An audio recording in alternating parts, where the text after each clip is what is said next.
Welcome to another interview in our FM Expert series. Today we've got Roger Hooker with us. Hi, Roger. Hello, Beth. Hi. Roger is the head of production at Formula E, and he's going to share his experience with us, and he's going to give us some top tips on how we can not sweat the small stuff. This sounds intriguing, so go on, over to you. Give us some ideas. Well, I'm going to be really honest up front here, Beth, and say that that isn't my tagline, but I so wish it was 20 years ago. And I'm going to plug, not my book, sadly, but this book, which I just came across as I was wandering through a deserted shopping centre and a bookshop, called Don't Sweat the Small Stuff. And it's all small stuff by a super guy called Richard Carlson. Never heard of him. No. It sold 25 million copies, plus my one. And in these COVID times, I read it, and I read it really quickly. And I don't normally read books other than maybe lazily on a beach. And it's absolutely about making sure that you are quite radical with yourself and you stop to think, what is it that I need to be worrying about? What is it I need to be channeling my efforts in? Where do I best add value? What some of those themes are things that, you know, as I've developed as a manager through different types of event businesses, I've kind of thought about along the way. It was an absolute kind of, can I call it a COVID moment where I went, wow, that has just said what I wish I would have known 20 years ago. And, you know, it's not to say that detail isn't important, because in my business, in lots of businesses, right, it is very, very important. But we worry about so much stuff along the way. And I think, you know, during these extraordinary past few months, we've all had to create a coping mechanism about how we, you know, just prioritize what's going on. We've had to kind of rejuggle our strategy for getting through life. And it was really pertinent. And it's made me sort of think a little bit that, you know, actively now I will stop to say, is this just the little stuff? Quite frankly, I shouldn't be investing my managerial time right now in this. And, you know, one of the really amazing stats I came across was that apparently we have 70,000 thoughts a day. Wow. Now, most of those are negative. Are they? So, you know, and then on top of that, we've all got normally now two phones, of a work phone, your own phone. So two streams of email, WhatsApp. Yeah. Then we get onto Twitter, that cesspit of opinion that is out there that occasionally you find something interesting, but the rest is pretty awful. And then, of course, we want to keep up with what's going on in the world and how people are coping in your industry, maybe with COVID. So we're on LinkedIn, we're on Facebook, seeing what people are doing, and everyone's saying, I'm having a great time. Yeah. Are they? Yeah. Or they're reaching out to saying, I'm having a really bad time. And it's like, so you've got all these things as triggers going off all the time. And apparently our time to process all of that is at night, when we're asleep.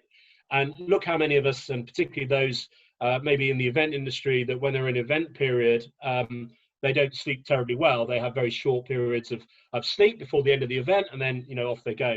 But it's almost, if we don't use enough of that time, then actually you don't process 70,000 thoughts, and some of them remain there as almost toxic because you haven't sorted them out. And it's really true, isn't it? How we get up in the morning and we go, I feel so much better. Yeah. I've got everything into perspective a little bit. And you always say, good night's sleep, and you'll solve it. And that's exactly, you know, kind of one of the key messages in this book. And I thought it was amazing. And do they say in the book, I've read a lot and heard a lot of people talk about the fact that you're supposed to put into your head before you go to sleep something positive, or sometimes it's a problem you want to solve, because the sleep will kind of help you through that. So we should be planting a seed. Does it talk about that? It does a bit. I've heard the phrase never go to bed on an argument, right? And we all probably do, all different things. And that may not be a plus one, that might be someone at work or whatever, you know, wherever the context. But yeah, I think it does sort of say, you know, try and, it's all about, of course, being positive. You know, it's very nature of the nature of the book. You know, for me, it's just been really interesting to stop during this crazy period. And one of its key messages is we all go through life in fifth gear, burning up so much energy. And actually, maybe this period is all with working from home, the positive out of it. And there's been a horrible period of time for so many people. But actually, you probably can function at third gear or maybe lower, not burn as much energy, but get more done, or rather the quality of what you're achieving might be better.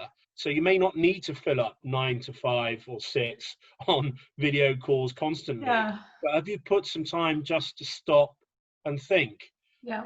And you know, it's quite pertinent, really. And the event industry is so fast. You have to be so agile, so adaptable. It can be quite chaotic. What was originally your plan when you all set sail on this event and launch it? Very often, some of it stands up, but other bits don't. And how do you cope with that? And you can be in very difficult circumstances where there is an ultimate deadline of, you know, you're going on TV live with a race for me at 3 minutes past 4, or when you and I worked together, the Queen was coming down Ascot Racecourse on that carriage, ready or not, at 2:30 on the 20th of June when it reopened in 2006, whether we were ready or not. And our life is all around these deadlines.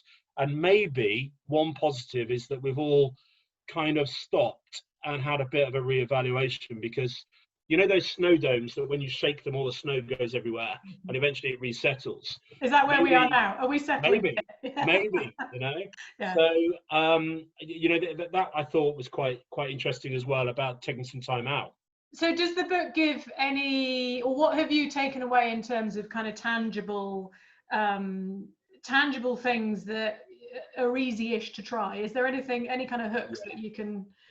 Well, one that I knew of, and someone had said it to me before on an event site, reacting to a problem where they had a radio call and it sounded like it was a bit of a crisis. And he said, just don't run. And I'm like, okay, well, why would you not? Surely you want to get there quickly. And he said, no. Always take the time to have that little period of getting to somewhere where you do stop, you are breathing, consciously breathe. Make yourself breathe, right? And just think before you arrive. And I've done that occasionally where maybe I found myself going somewhere and I've literally just slowed my pace down and gone, walk in where the door slowly opens and you go, hi guys, rather than, as you know, you immediately need to get to that crisis. And it does talk about that, about making sure that, funny enough, it's the most, we all breathe, right? But this is about going into a crisis or something that's going to be challenging and just taking on more oxygen and just being calm. And that, to people who are looking at you, particularly for leadership, is immense. That you're okay. I remember a couple of instances earlier on in my FM career where, you know, I was outsourced and I'd have a senior client who'd say, I need to see you now, or they'd say, you need to phone me back now. And I would, and it would never give me time to think, you know, and then I'd be on the back foot. Whereas now when I do training, I always say to people, just exactly what you've just said, interestingly, not in a movement thing, but in a just stop. Try and anticipate what you need, put your thoughts together, speak to who you need to speak to, and then pick up the phone, because you're in a much better position to do it. It's the same kind of principle, isn't it? Well, I like that one. That's good. And also just trying to keep I mean, it's really the theme throughout, you know, this particular book, but a sense of perspective. You know, don't sweat the really small stuff. Where can you add value as a manager, and particularly through, if it's a complex project, might be reopening of a building. I imagine many people, and I've certainly read with a lot of interest, your colleagues in facilities management who are going through a really challenging new time, because the operations manual for that building no longer is relevant, and there's huge chunks of it which need to be ripped up and started again. So it's just having a perspective about what it is that we are doing. But you know, another sort of tip related into this, which I thought was really interesting, was about not making everything a crisis thought.